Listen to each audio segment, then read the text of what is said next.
प्यारे देशवासियों, 2014 में ये सरकार आई थी पहली बार, जो आज भी केंद्र में विराजमान है। 2014 में, यानी प्रचार 13 में शुरू हुआ था, 2014 में आए थे।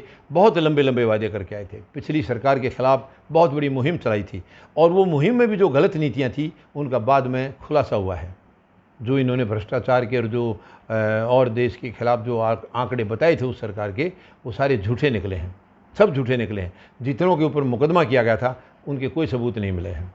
तो इस सरकार ने बहुत बड़ा नकारात्मक एजेंडा तैयार किया था और बड़ा लंबा लंबा प्रचार पिछली सरकार के खिलाफ करके, और तब ये सत्ता में आई थी। और 5 साल तक इन्होंने देश को बर्बाद किया। कुछ भी नहीं, कोई चीज़ डेवलपमेंट नहीं किया है।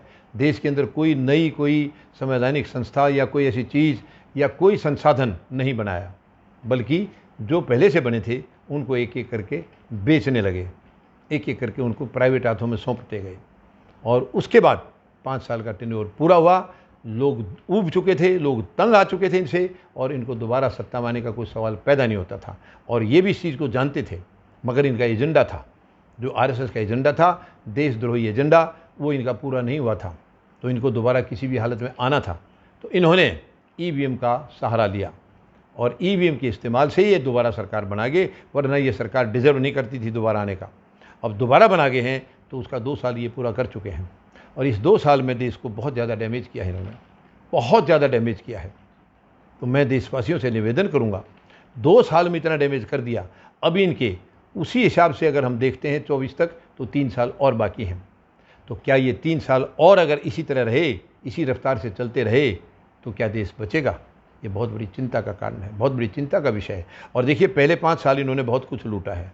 कोई भी देशवासी इनका विरोध करने लायक नहीं था, क्योंकि इन्होंने एक एजेंडा बना रखा था कि जो भी इनके खिलाफ बोलेगा उसको ये देशद्रोही डिक्लेयर कर देंगे, देशद्रोही उसको बताएंगे, और उसके ऊपर ईडी के, सीबीआई के छापे लगेंगे, उनको अरेस्ट कराएंगे, उनके ऊपर केस डाले जाएंगे। तो इस वजह से जनता डर के मारे इनका विरोध नहीं कर पाई, और अब दोबारा ईवीएम के जरिए फिर सरकार बना के बैठ गए हैं। सभी संवैधानिक संस्थाओं को इन्होंने एक किस्म से गुलाम बना दिया है। आज देश में कोई भी संवैधानिक संस्था इंडिपेंडेंट नहीं है, आज़ाद नहीं है, अपने तरीके से काम नहीं कर रही है। वो वही कर रही है जो ये सरकार बता रही है, जो कि बहुत खतरनाक है, बहुत घातक है। ये देश के लिए घातक होगा। आगे आगे चल के तब पता चलेगा ये देश के लिए बहुत घातक सिद्ध होगा। तो एक ही रास्ता है देश को बचाने के लिए, इस सरकार को तुरंत रोका जाए, तुरंत रोका जाए। पूरे 140 करोड़ लोग, देशवासी मिल करके एक आंदोलन छेड़े, सरकार को तुरंत बाहर निकाले, और दूसरी सरकार जो है चुनी जाए, जो संवैधानिक तरीके से चुनी जाए, जिसमें गरीब, मजदूर, जवान और किसान इस देश के सच्चे प्रतिनिधि के तौर पर चुन करके अंदर भेजे जाएंगे विधानसभाओं में, तो ये देश बचेगा। वरना ये देश बर्बादी की तरफ बढ़ रहा है। 3 साल और अगर इन्होंने कहा, क्योंकि अगले 3 साल इनके और भी भयंकर होने वाले हैं।